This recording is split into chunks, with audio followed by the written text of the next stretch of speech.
Ford Mustang Mach E 2022 Long-Term Review. London to Norwich and back, over about 320 miles. I worried right up until I learned of GridServe's new facility in the region, with 36 charging points, 22 capable of charging at 350 kilowatts, far in excess of the Ford's 107 kilowatts maximum. I stopped, went to Costa, checked a few things on the free internet and returned to find the car full again. Amazing. Let me just get this out of the way so I can write about other things until I have to say goodbye. The Ford Mustang Mach E's ride is verging on terrible, to the point that it makes the car unpleasant to live with. For a while, I thought it was the wrong side of that critical line, but with experience and by adjusting the settings, I've found a happier place. The problem stems from a brittle setup that I suspect was engineered in an effort to make a big SUV live up to the Mustang name. I'm not sure a Ford in my lifetime has been sold with so little suspension sophistication. And while the firmness does lend it a pseudo-sporty edge, I soon get fed up with my head playing buckaroo on a motorway run or dealing with the constant undamped pitter-patter of driving down an uneven road. Part of the answer is selecting the whisper driving mode. The suspension doesn't adjust on the standard Mach E, it does on the GT, which warrants its own entry in the book of terrible Ford setups, but this setting dampens the sharpness of the steering and throttle, and the result is that when the car bounces and thuds, your resultant movements don't exaggerate the impacts. I suspect, too, that familiarity will ease the issue. It may be a completely unscientific theory, but I do believe that over time you subconsciously start compensating for a car's quirks, bracing your body a bit more against wobbles, and changing your seating and steering position. I've done a few thousand miles in the Mach E now, and the roads that once left me wondering what had gone wrong are now traversed in relative anonymity. Rightly or wrongly, I can at least say that I've come to terms with this undoubted shortcoming, which is how I would explain why there appear to be many, presumably happy, Mach E drivers on our roads. The pity is that Ford went this way in the first place. Yes, it would have left it open to accusations of being like everyone else if it had copied the generally softer, lazier weightings of most of the opposition, but these traits suit the laid-back karma of driving an EV.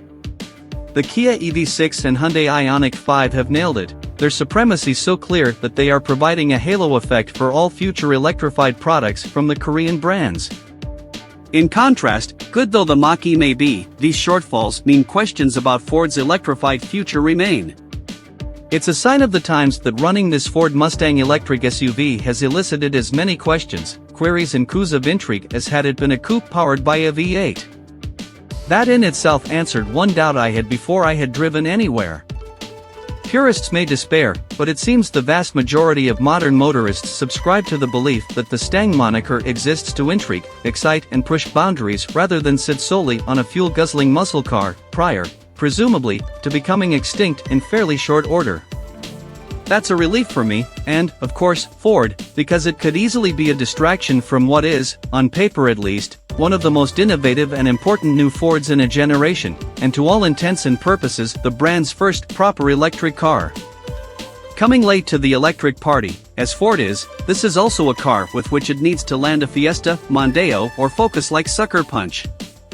Should the Mustang Mach E slide into the depths of automotive purgatory alongside the EcoSport, V-Max or second-generation Ka, it won't threaten just the Mustang name but potentially Ford itself, such as the importance of establishing itself as a key player in EV market.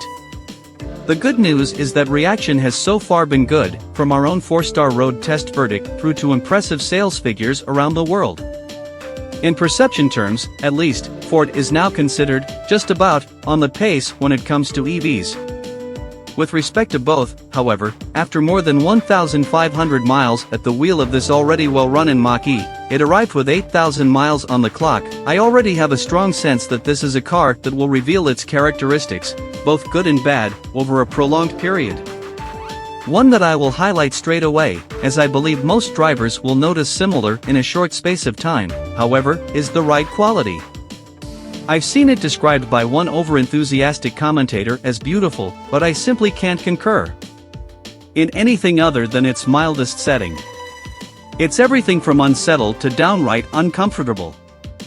Bumps and thumps nag away at your neck and torso to the point that even my passengers brought it up and I started to wonder if I could live with it.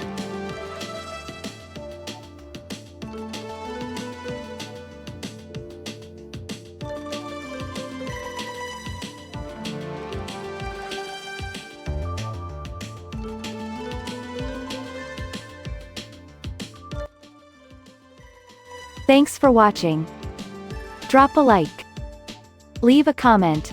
And don't forget to subscribe to watch more videos like this.